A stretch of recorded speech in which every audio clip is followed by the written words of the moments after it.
Last week I made a project that was quite objectively a failure because I had no idea what I was doing and I had no idea how to finish it properly. So this week I thought to myself, you know what I need? I need another project that I have no idea how to make or finish properly, just smaller. I'm going to challenge myself by making embroidered Christmas ornaments. Do I know anything about embroidery? No. Am I going to make it anyway? Yes.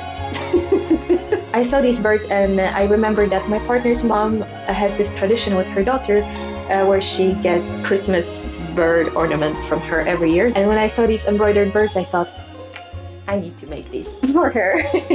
I know she will like it, but I'll try anyway and see how it goes. At first, I designed my own bird and a heart ornament, but then I thought, I don't know how to make these. And it's all fun and dandy to draw it and imagine it, picture it in my head, but do I know any embroidery stitches?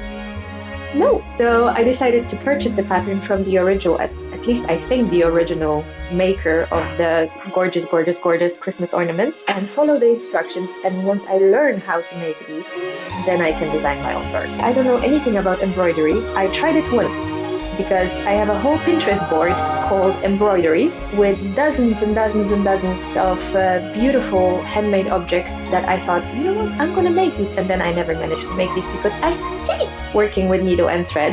I hate hand sewing. In fact, all my sewing practices are centered around the concept of never, ever, ever doing any hand stitching. Let me show you my embroidery box. So, I have a whole box filled with embroidery stuff. And here is the sum total of my embroidery skills. This is all I've ever managed to embroider in my whole life, I think. And I did it so many years ago, I don't even remember how I did it.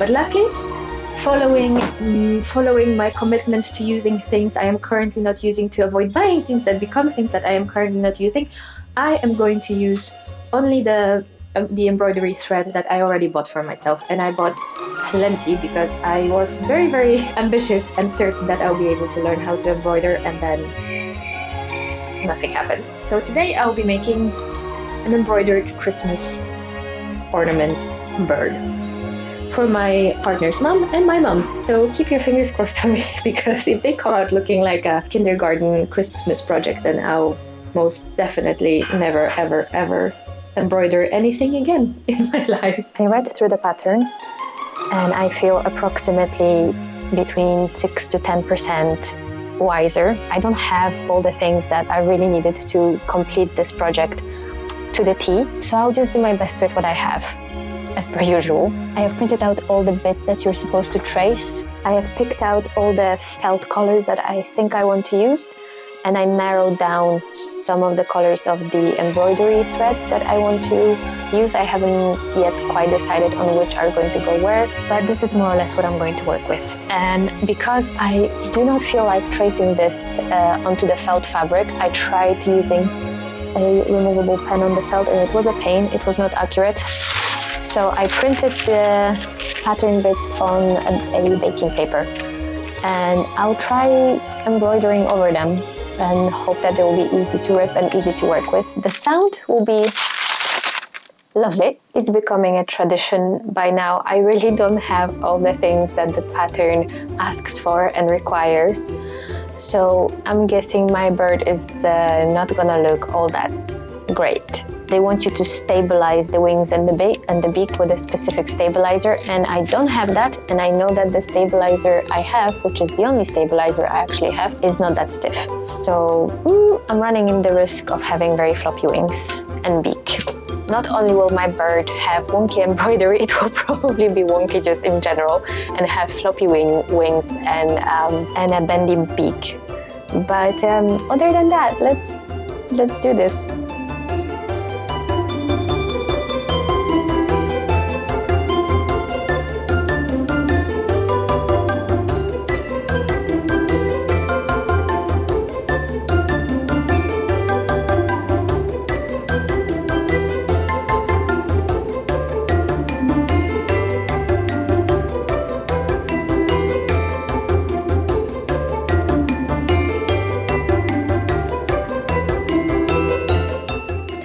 second to appreciate this view. Sunsets in the winter are the best.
Let me try to be serious for once and give you my final thoughts on the project. I absolutely loved making these. I felt like I was indeed 6 years old again. I had a ton of fun. I spent many hours learning about embroidery.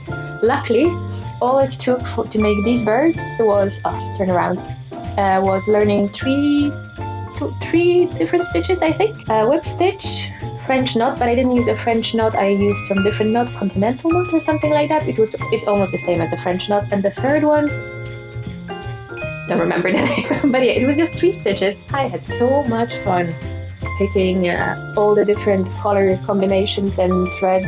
I think choosing the colors and choosing the threads to go with the colors of the felt was the most fun part, and I'm ready to make about 10 million more of these. I also cut out little hearts from felts that I want to make. I didn't have the time to finish them yet, but I will show you what I'm thinking of. I'm gonna make these for my mom. I cut out these felt hearts, felt ornaments that I'm gonna stuff, and at the back of each will be a name of all my mom's kids. Sounds like she has 12. No, she has just 3 kids, including myself. It's been a long time since I learned a new skill, and I definitely did not believe that I can in any way pull off an embroidery project and make it look reasonably okay.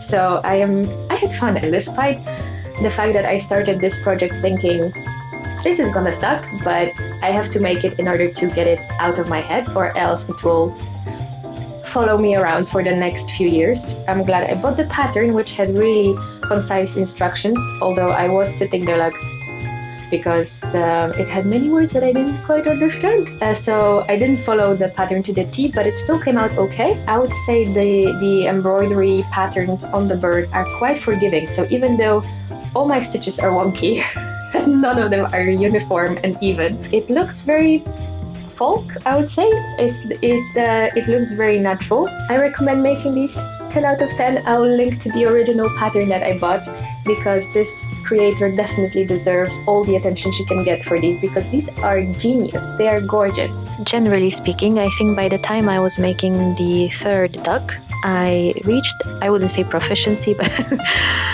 my stitches became slightly more uniform and I became way more confident in what I was doing. Excuse me, we are not ducks. Yes, you are. Shut up. Whatever. So this is the first duck that I've made, and the stitches are definitely not exactly it, but I think it still looks cute. Please let me know in the comments which duck is your favorite, and which color scheme do you think is the cutest, and what colors would you pick if you were making your own ducks? We are not ducks. Anyway, that's it. Please do all the YouTube things. The liking, subscribing, do all the things.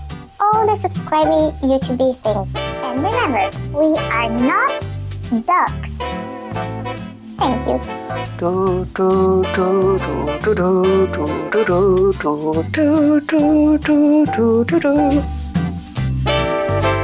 Anyway, these me dogs. Thank you for watching. Bye.